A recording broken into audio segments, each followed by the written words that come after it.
And we're here because we have an exciting opportunity tonight to put somebody on the ballot that's going to win. Now,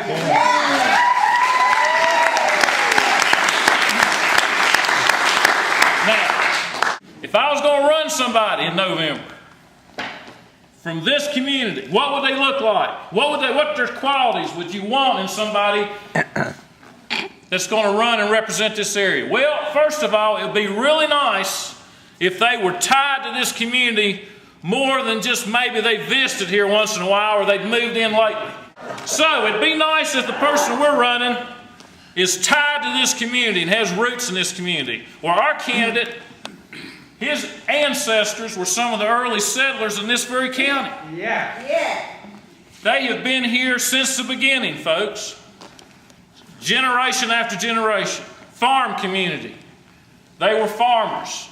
So, hey, it's not a bad start. Firmly rooted, grew up here. Hey, I'd like somebody that knows our community values. Don't talk to me about what community values are. Live those values. And he does. Because he was raised here, and those values are part of who he is.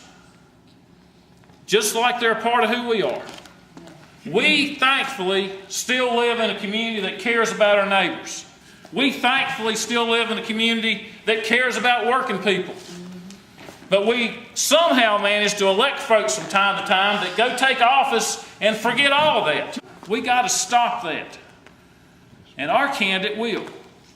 Because he knows the values of this community, and he will take those values to Richmond and vote them.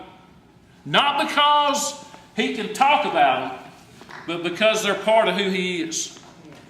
And he'll do it naturally. It won't be an effort. And that's pretty cool. I like that.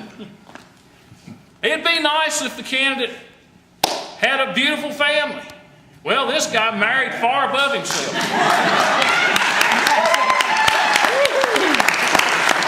I don't know how he did it. I was at the wedding. And everybody there seemed extremely happy that Jennifer was going to marry this guy. And they have a beautiful family.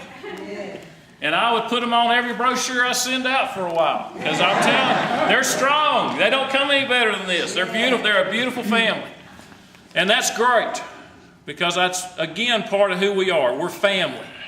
We are all family. We're tied to each other. Whether we're related or not related, we're tied to each other. We're off to a pretty good start here. I'd like somebody that's pretty smart.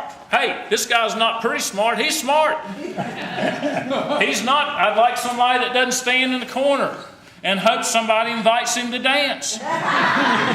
He's not. He jumps right out in the middle and gets very involved in things.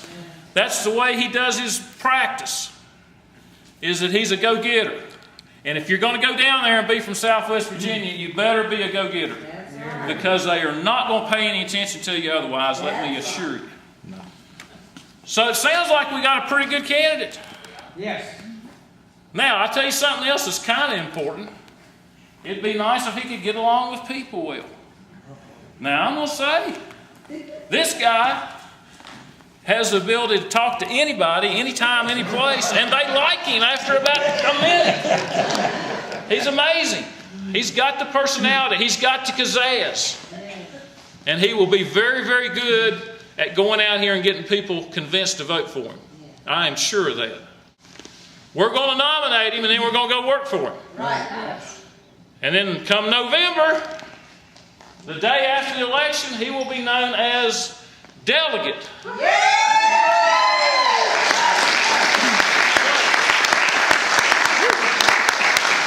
That being said, Mr. Chairman and ladies and gentlemen of the caucus, it's my great privilege, and I mean this, I have watched him grow up. I've been right there at so many different points in his life that were important.